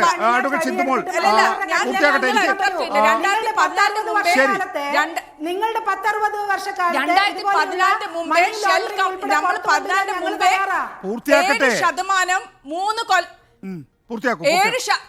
ഒരു മിനിറ്റ് 2014 നിങ്ങൾക്കൊന്ന് പഠിപ്പിച്ചുതരാം. ഒരു കമ്പനി ഡൊണേറ്റ് ചെയ്യുന്ന അവരെ പ്രോഫിറ്റ്സ് 3 കൊല്ലത്തിന്റെ ആവറേജ് പ്രോഫിറ്റ് 7% മാത്രമാണ്, അൺലിമിറ്റഡ് അല്ല. അത് അവരെ സ്റ്റേറ്റ്മെന്റിലുണ്ട് എല്ലാ കൊല്ലവും. നിങ്ങൾ ഇവിടെ എന്താ നിങ്ങൾ ചെയ്യുന്നത്? ഇത് ഏറ്റവും വലിയ മണി ലോണ്ടറിംഗ് സ്കീമാണ്, എക്സ്റ്റോർഷൻ സ്കീമാണ്. ഇതിലെ പല ഒന്ന് മണി ലോണ്ടറിംഗ്, ഒന്ന് നിങ്ങൾ CDEBI അയച്ചു കഴിഞ്ഞിട്ട് അതിനുശേഷം നിങ്ങൾ പറയും നമുക്ക് ഈ പൈസ തരണം, നിങ്ങൾ ആ പൈസ കൊടുക്കും. പിന്നെ നിങ്ങൾ എന്താ ചെയ്യാന്ന് പറഞ്ഞാൽ, ഒരു കമ്പനി പൈസ തന്നതിന്റെ ശേഷം മെഗാ എന്റർപ്രൈസസ് പിന്നെ നിങ്ങൾ ടണലിന്റെ ഒരു ഇൻഫ്രാസ്ട്രക്ചർ പ്രോജക്റ്റ് കൊടുക്കും. ഇത് എന്താ നടന്നുകൊണ്ടിരിക്കുന്നത്? ഇതാണ് ഏറ്റവും വലിയ സ്കാം ഇന്ത്യയില്. ഞങ്ങൾ റെഡിയാണ്. SIT പ്രോബ് നിങ്ങൾ റെഡിയാണോ? ഇന്ന് പറയും ഇവിടെ ഇരിക്കുന്ന മുമ്പേ BJP പ്രതിനിധി, ഞങ്ങൾ SIT പ്രോബിനെ സുപ്രീം കോർട്ട് മോണിറ്റേഡ് പ്രോബിന് റെഡിയാന്ന് പറയും. അല്ല, നിങ്ങൾ ഇത് അതിന് മറുപടി വേണ്ട. BJPയുടെ കേന്ദ്ര നേതൃത്വം പറയേണ്ട മറുപടിയാണ്. ദയവായി തുടരുക. ഒന്ന് നിശബ്ദമായിരിക്കും രണ്ടുപേരും. വ്യക്തമാണ് ഡോക്ടർ ഷമാ മുഹമ്മദ് പറഞ്ഞത്. എനിക്ക് നിലപാട് വ്യക്തമാണെന്നേ, അക്കാര്യത്തിൽ എനിക്ക് തർക്കമില്ലല്ലോ. ഉണ്ടെങ്കിലല്ലേ അതിനെക്കുറിച്ച് ക്ലാരിറ്റി വരുത്തേണ്ടതുള്ളൂ. PDT ആചാരി നോക്കൂ, ഇതിനകത്തൊരു SIT സുപ്രീം കോടതി സംശയിച്ചത് ഇതിൽ ക്വിഡ് പ്രോക്കോ ഉണ്ടോ എന്നുള്ളതാണ്. ക്വിഡ് പ്രോക്കോ ഉണ്ട് എന്ന് വളരെ വ്യക്തമല്ലേ? മറ്റു കാര്യങ്ങളൊക്കെ പോട്ടെ, ഫാർമ കമ്പനികൾക്ക് അവരുടെ സ്ഥാപനങ്ങളിലേക്ക് റെയ്ഡ് വന്നതിന് ശേഷമാണ് കൊടുത്തിരിക്കുന്നത്, അല്ലെങ്കിൽ അവർക്ക് ലൈസൻസ് കിട്ടുന്നതിന് വേണ്ടിയാണ് വലിയ കരാറുകളുണ്ട്, അതൊക്കെ ഉണ്ട്. നമുക്ക് ഈ ഒരു അരവിന്ദ് കെജ്രിവാളിൻ്റെ കേസിൽ തന്നെ ക്വിഡ് പ്രോക്കോ ഉണ്ട് എന്നുള്ളത് പോലും നമ്മുടെ മുന്നിലേക്ക് വരുമ്പോൾ ഈ ക്വിഡ് പ്രോക്കോ ആരന്വേഷിക്കും? സുപ്രീം കോടതി പറഞ്ഞ ആ വിഷയം വളരെ പ്രധാനപ്പെട്ടതല്ലേ? അത് സുപ്രീം കോടതി അങ്ങ് പറഞ്ഞു പോയാൽ മതിയോ? ക്വിഡ് പ്രോക്കോ ഉണ്ട് എന്ന് മാത്രം പറഞ്ഞു പോയാൽ മതിയോ? ശരിയാണെങ്കിൽ അതൊന്നും ആരും അന്വേഷിക്കാൻ പോകുന്നില്ലെന്നേ. അങ്ങനെയൊന്നും അത്ര ഡീറ്റെയിൽഡ് ആയിട്ടൊന്നും ഒരു ഇൻവെസ്റ്റിഗേഷൻ ഇവിടെ നടക്കുകയില്ല. പിന്നെ രണ്ടാമത്തെ കാര്യം, ഞാൻ ആദ്യം പറഞ്ഞത് ഈ PMLA എന്ന് പറഞ്ഞ ആക്ടിനെ കുറിച്ച് ഒരു കാര്യം കൂടെ പറയാം. PMLA ആക്ട് എന്ന് പറയുന്നത് ശരിയാണ്, ആവശ്യമാണ്. യുണൈറ്റഡ് നേഷൻസിന്റെ ഡയറക്ഷനിലാണ് അത് ഉണ്ടാക്കിയിരിക്കുന്നത്. കാലാകാലങ്ങളിൽ അതിന് അമെൻമെന്റ്സ് വരുത്തിയിട്ടുണ്ട്. ഇപ്പോൾ അത് കുറെ കൂടെ ഈ ബെയിൽ പ്രൊവിഷനൊക്കെ വളരെ ടൈറ്റൻ ആക്കി വെച്ചിരിക്കുകയാണ്. അത് വേറൊരു ഇഷ്യൂ. പക്ഷേ ഈ ഞാൻ പറഞ്ഞത് ഈ പ്രിവെൻഷൻ ഓഫ് കറപ്ഷൻ ആക്ട് ഇതിന്റെ ഷെഡ്യൂളിൽ എന്തിന് പെടുത്തി എന്നുള്ളതാണ് എനിക്ക് ഇപ്പോഴും മനസ്സിലാവുന്നില്ല. അത് ഇതിനെക്കുറിച്ച് പൊളിറ്റിക്കൽ ലീഡർഷിപ്പ് ഈ രാജ്യത്തിലെ എല്ലാ പൊളിറ്റിക്കൽ ക്ലാസ് അല്ല, അക്കാര്യത്തില് ഒരു സുപ്രീം കോടതി റിവ്യൂ അത് ഉണ്ടെങ്കിൽ പിന്നെ സ്വാഭാവികമായിട്ടും അത് ബെയിൽ പ്രൊവിഷന്റെ ഒക്കെ പ്രശ്നമാണത് കൂടുതൽ അവർ കൈകാര്യം ചെയ്യുന്നത്. അത് പോട്ടെ. പക്ഷേ ആ പ്രിവെൻഷൻ ഓഫ് കറപ്ഷൻ ആക്ട് അതിന്റെ ഷെഡ്യൂളാണ് ഇതിന്റെ പ്രശ്നം. അതിന്റെ ഷെഡ്യൂളിൽ കുറെ ഒഫൻസസ് പറഞ്ഞിട്ടുണ്ട്. ഈവൻ ഇത് ഈ പല സീനിയർ ലോയേഴ്സും പറഞ്ഞൊരു കാര്യമാണ്, ഇതിന്റെ ഈ ഷെഡ്യൂളിലുള്ള ഈ ഒഫൻസ് പലതും വാസം പറഞ്ഞ PMLA-യുടെ അതിന്റെ ഒരു ബാക്ക്ഗ്രൗണ്ടും അതിന്റെ ഒരു പർപ്പസും വെച്ച് നോക്കുമ്പോൾ പല ഒഫൻസുകളും അതിനകത്തൊന്നും മാറ്റേണ്ട ആവശ്യമുണ്ട്. Prevention of corruption act for example, അതൊന്നും PMLA വരേണ്ട കാര്യമേ അല്ല. അല്ല, അപ്പോൾ നോക്കൂ, അതിന്റെ പ്രായോഗികമായി അത് നടപ്പാക്കുന്ന രീതിയിലേക്ക് നമ്മൾ പോയാൽ നോക്കൂ, ഡൽഹിയിലെ ഉപമുഖ്യമന്ത്രി മനീഷ് സിസോദിയ ജയിലിൽ പോയിട്ട് എത്രയോ കാലമായി, 1 വർഷത്തിലേറെ ആയി കഴിഞ്ഞിരിക്കുന്നു. ഇപ്പോൾ ഡൽഹി മുഖ്യമന്ത്രിയും പോകുന്നു. ഇതേ വിധി തന്നെ ആയിരിക്കാം ഒരുപക്ഷെ ഡൽഹി മുഖ്യമന്ത്രിക്ക് ഉണ്ടാവുക. ആ പാർട്ടിയിൽ 2 നേതാക്കളെ ഉള്ളൂ, ആ 2 പേരെയും പിടിച്ച് ജയിലിനകത്തിട്ടിരിക്കുകയാണ്. അപ്പോൾ ആ പാർട്ടി തന്നെ ഇല്ലാതാകുന്ന അവസ്ഥ. ആ പാർട്ടിക്ക് അങ്ങേക്ക് അറിയാവുന്നതുപോലെ തന്നെ അതിനൊരു ഐഡിയോളജി ഇല്ല, അതിനൊരു സംഘടനാ സ്ട്രക്ചർ ഇല്ല. ആകെ ഉള്ളത് ഒരു നേതാവും ആ നേതാവിൻ്റെ ചുറ്റുവട്ടത്ത് നടക്കുന്ന കുറച്ച് പേരുമാണ്. അപ്പോൾ ആ നേതാവിനെ പിടിച്ച് ജയിലിനകത്തിടുക എന്നുള്ളതാണ് ഡെമോക്രസി അല്ലേ ഇത്, സർ? അല്ല, അത് ഒരു പൊളിറ്റിക്കൽ ക്വസ്റ്റ്യൻ ആണ്. അതിനെക്കുറിച്ച് ഞാനൊരു ഒന്നും പറയുന്നില്ല. അത് ഇവിടെ ഇരിക്കുന്ന പൊളിറ്റിക്കൽ പാർട്ടീസിന്റെ റെപ്രസെന്റേറ്റീവ്സ് ഉണ്ടല്ലോ, let them speak about it. പക്ഷെ ഞാൻ പറഞ്ഞ അതല്ല. ഞാൻ പറഞ്ഞത് കുറെ കൂടെ വ്യാപകമായി ഇതിനെക്കുറിച്ച് നമ്മളൊരു കുറെ കൂടെ ഒരു ലാർജർ പെർസ്പെക്റ്റീവ് ഇതിൽ വേണം.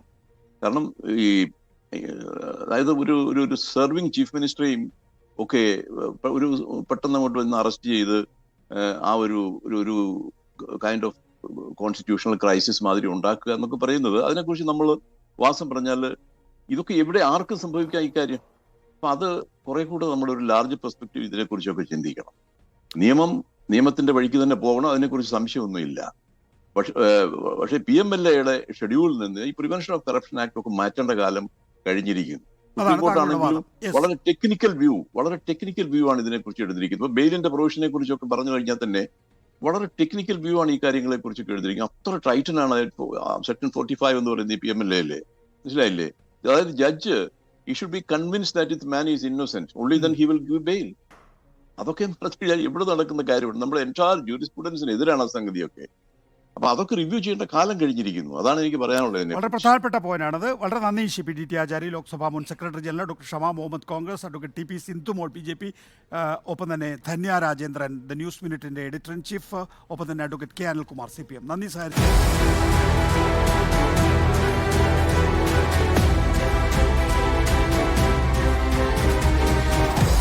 Debate with MV Nikesh Kumar.